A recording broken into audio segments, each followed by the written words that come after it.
for the Mill Fuller Tough Studio. Boomer Esiason and Greg Giannotti. It's Boomer and Gio on the Fan. Simulcast across the country on CBS Sports Network. And wherever you are, the free Odyssey app. Good Wednesday morning. Yeah, there's a lot going on in sports, but I just wanted to say how great I think Boomer looks today. I think he looks phenomenal. It looks great every day, but I mean today with the navy blue and the hair looks great. And I just want to say how much we all appreciate you, Boomer.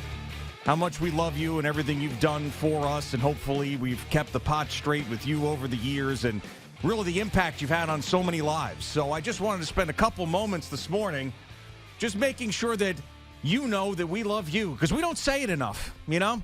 We don't say it enough to you, how much we care for you, how much we want you to be happy all the time. So I just hope you know that at the start of the show this morning. Good morning, Boomer. How are you today? Hey, what is that all about? Well, I have no idea what that is. Does that have something to do with the third period last night in Madison Square Garden? Does that have something to do with politics here in New York City? Does that have something to do with politics in general? I mean, I'm not really sure what you're talking about. I'm fine. We're all going to be fine. We're all going to make it. We're good people. We do the right thing, and you just try to live your life the best you can and go on with it and try to impact as many people as you can. I was just projecting. You know, I congratulated Eddie this morning.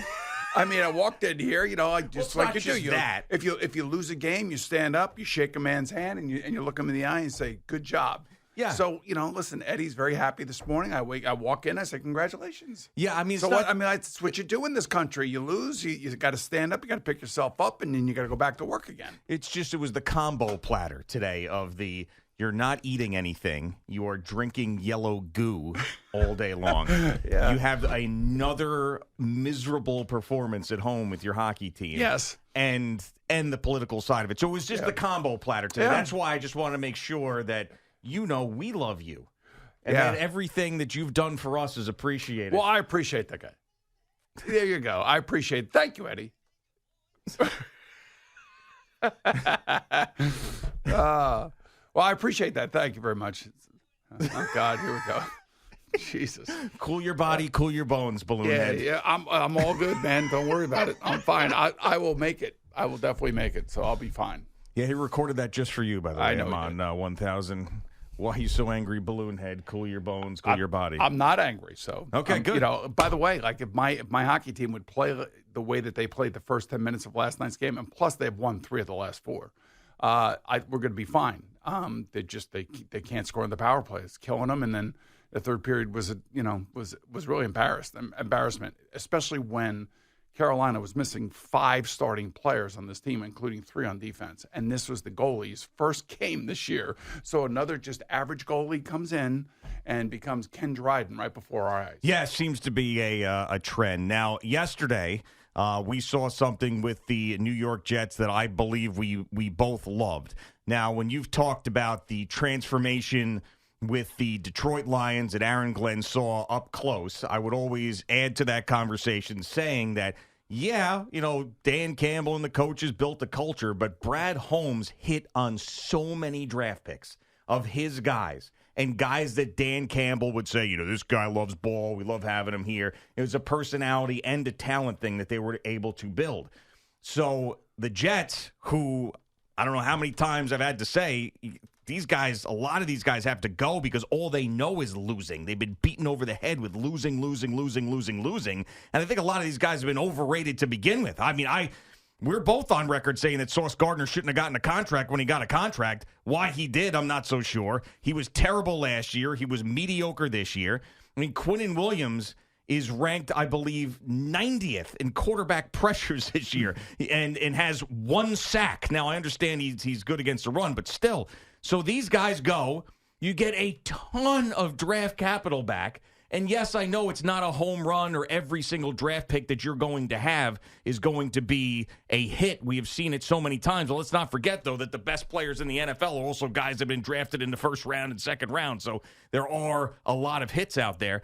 But they have now the opportunity they need to build the roster the way that they want to do it. And they got rid of 2 guys who all they know is losing that have been overrated.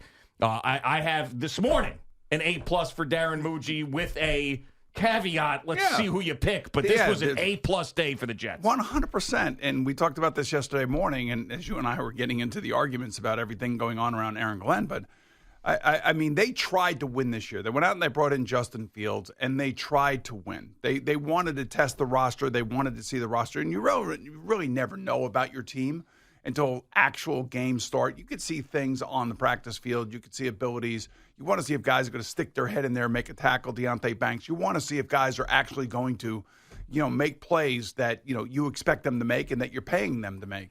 So, I mean, once you get a handle on your team and your team is 1-7 and you're sitting in a bye and you get a phone call from Chris Ballard, the GM of the Colts. He says, I want Sauce Gardner. I'll give you 2 first-round picks and a wide receiver, and I'll take his entire salary. You're like, done, sold. I mean, these are the things that you need to do. And it's not a, Sauce was good when he was here. He was a good Jet. He was a solid person. He was a solid citizen. He was a favorite amongst a lot of young Jet fans. But this is the reality of the business. This is what I talk about being ruthless. Although I don't necessarily know that this is all that ruthless, especially because of what the Jets have received in return. So they got the 2 first-round picks. They got A.D. Mitchell. Remember him from a game where he crossed the goal line and dropped the ball before he crossed the goal line. That's what he's known as. And obviously the NFL memes out there, they were all over it and saying this is such a Jet-esque player or, type of play. And so he's going to fit perfectly, that, all of that crap. But here's the thing, I do believe that Darren Muji and Aaron Glenn, and Aaron's been saying, like, if you just listen to what people say when they become people in charge, whether it be politicians or whether it be head coaches or managers or general manager, and you just listen to what they're saying, what the most important thing in their repertoire is. And in this case, for Aaron Glenn, it's been the culture of the Jets. And I'm not saying that Sauce and Quinnen were bad Jets. They weren't. They were good guys. They were good Jets. But quietly, which I think is also part of this story here, Quinnen Williams asked for a trade 3 different times, and nobody knew about it, which I think is amazing that never really got out there until after the fact. And, by the way, the Jets did right by their players. They sent them to teams that are still in the mix. The Cowboys are still fighting for it. And if I were Quinnen Williams, I'd be stoked because I wouldn't have to pay those New Jersey state taxes that are going to be going up. So yes. That's another great thing for him. So I would, now comes the hard part. The hard part is identifying the players that you do want. And the other thing that is going to be good for them is that they'll have a lot of money in free agency available if they want to plug some holes with top tier talent. Now, the other part of all of this is probably not a lot of people are going to be talking about, but you do see it on X because players have to put out their points of view. The Jermaine Johnsons of the world, the Breece Halls of the world, that Breece is probably disgusted that he wasn't traded, and Jermaine Johnson lost one of his best buddies on the team, in Quinnen Williams, and now he feels bad. So you have the morale situation in the building. Jermaine is probably going to get a contract just to keep him happy, and to we'll hear his press conference about how he wants to be a part of the foundation that turns this thing around. That's all predictable. That's all that stuff that's ahead of us. But yeah, I thought yesterday was an A+ for them, 100%. They had to do it, and Jet fans are just going to have to sit through another rebuild, and it actually has worked a few times. They've had some good drafts in the 2000s. And maybe they can have another couple really good drafts here over the next 2 years. Yeah, I mean, this had to happen. I mean, if you really wanted to change the team, this had to happen. And as you mentioned, the hard part is next. And what the Jets need to do, Darren Muji and Aaron Glenn and everybody else in the scouting department, is have the 2022 and 2023 drafts that the Detroit Lions had. Because that is the foundation of their team, is guys that they drafted in the 2022 and 2023 drafts. I mean, from Jahmyr Gibbs to Jack Campbell to Sam Laporta to Brian Branch to Jameson Williams to Aiden Hutchinson to Malcolm Rodriguez. And in 2021, they got Penei Sewell and Amon-Ra St. Brown. So, it's not a secret how they got better. But they also got to remember, they had stability at quarterback with Jared Goff. He got off to a bad start in Detroit. He was unhappy. Without the quarterback's a huge part of it. That is going to be the most important, the evaluation that they're going to be going through now. And, I know that they have went out to see Fernando Mendoza, and I'm sure they watched him at Maryland this past week. So I'm sure they're looking at him. I'm sure they're looking at a number of other guys that are going to be candidates for high drafting quarterbacks. I don't know if they'll be top 5 guys, but most likely they will be. And that to me, because Muji was there when they drafted Bo Nix. And they said, okay, see you, Russell Wilson, you're out of here. We're going with Bo Nix, and this is the way it's going to work. And Bo Nix started right out of the gate. But he had Sean Payton on the sideline. A little different. And that team was also being built, via free agency and draft. And you look at Denver and see what they've done. this is now what the Jets have a chance to do what Denver and Detroit have done, but more like Denver because they have to identify that quarterback. And Bo Nix was not the first overall pick, by the way. He was in the middle round, just like Jackson Dart. So it's not like the first overall pick has to be your quarterback. You could trade out of that and get even more assets. So there are a lot of different things that the Jets can do here. What I love about what they're doing is that they're being honest. They're being transparent. They're being like, hey, we're 1-7. We're not going anywhere this year. We got a couple phone calls. We had a disgruntled defensive tackle. We sent him to Dallas. He's got to be happy. We got an incredible offer for Sauce Gardner, who's going to go to Indianapolis, going to be right in the middle of the playoff hunt, which he hasn't been in the last 3 years. So he's got to be happy. So they took care of their players while also, more importantly, taking care of their own team, I believe, for the future. Yes, and getting the roster that you want to play the football that you're trying to play is what Aaron Glenn really, really needs to help him out, because there's guys have been in there that have heard different voices. You got Rob Saleh, then you got Aaron Rodgers, who was a leader, then Aaron Glenn's coming in here, and it's just losing. These guys just had to go. And the new Jets that will be coming in the first round they are the ones now that get the opportunity to turn it around that these guys were not able to do. And in order to get 2 first-round picks for Sauce Gardner is amazing. We have seen it. I'm not saying that Chris Ballard's an idiot. The guy's built an amazing team. But maybe he's seeing something that somebody there has to know Sauce. There's got to be somebody on the staff that either knows him. 2 first-round picks for a guy who, for a season and a half, who's been he's played like C-plus football. Right. He's also got a friend on that team that he played with at the University of Cincinnati. So, he'll adjust there pretty quickly. And, all of a sudden, when you get traded for that kind of haul that the Jets have gotten, and of course, all of us have to, react to the trade, in real time. And now we're reacting about it this morning. We all give the Jets an A+ right now at this moment. If Sauce Gardner intercepts, Josh Allen in the AFC Championship game. I don't care. Right, but I'm just going to say, then Indianapolis will say that they won. Sure, 100%. That's what it's going to come down to. So, while the Jets have acquired all these assets and these picks, and it really comes down to their decision-making now on the players that they select, for the Indianapolis Colts, it's like, what impact? Is he a shutdown corner anymore? I don't know. I haven't seen it in a year and a half. I haven't. So, and, that's just the way it is. But I would think that he's going to be really incentivized to try to get back to where he was. And this is like with the Luka Doncic trade. So when they trade Luka, I kept telling you he was fat, he was slow, and I don't remember. And they didn't want to give him $345 million. Then he gets traded to the Lakers, and look what happens. Now all of a sudden it's a whole new offseason Luka, and he's going to put the time and effort in to get his body right and take care of his body, because it's his body that's going to make him a millionaire. So same thing can be said for Sauce. I think the mind shifts.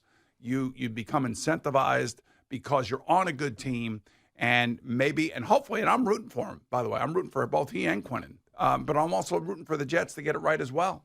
Yeah, and this is the exact route. There is no other way to do it than this. I don't completely understand why they signed Sauce Gardner to a deal, but maybe they... I know why. Well, you know why, too. They might, but they ended up trading him, so... Which is good, because, that contract, by doing the contract early, they were able to kind of do it on their terms, so they weren't going to lose that much money. Most of the money was back-ended, where I'm telling you, Moochie gave this contract and said, you know what? Things don't work out, we're going to try to move them. Well, if that's the case, then great. I think it was brilliant, because look at the way the contract is written and the guarantees. Most of it is all in the back end of the contract. That's one of the things that people should laud the GM for that. Yeah, I just don't think he earned it, though. That's all I'm saying. Yeah, but he's got at this point he's gone. They had to pay him for what he did, so he gave 2 All-Pro years. Yeah. So they gave him for what he did. Okay, and they kind of took care of him, but now the Colts are the ones that are on the hook for the far majority of the guaranteed money. And they got that contract off of their salary cap ledger. So I'm just telling you, that is such a win by Darren Muji. By the way, number one, he did all right, why did they do the contracts with him and with Garrett Wilson? Number one, I thought they wanted to buy those guys loyalty. Like, they wanted those guys to be happy. They wanted those guys to support their new head coach, and they wanted those guys to feel like they were part of a rebuilding process that was going on again here. In other words, it was kind of like accepting that they are great players, but also asking them not to create a firestorm in the locker room and be negative, right? Like Quinnen Williams, Right. apparently. But, well, I mean, it seems that Quinnen Williams got his money with the previous regime, not this regime. That's right. So that's the first reason why you do it. And then, you don't even think about it until it happens. They trade him to Indianapolis, and then you realize how the contract is written. And then you go, damn, that Muji is smart, or somebody over there is smart. I'm assuming it's him. He's the GM. He's got to make these decisions.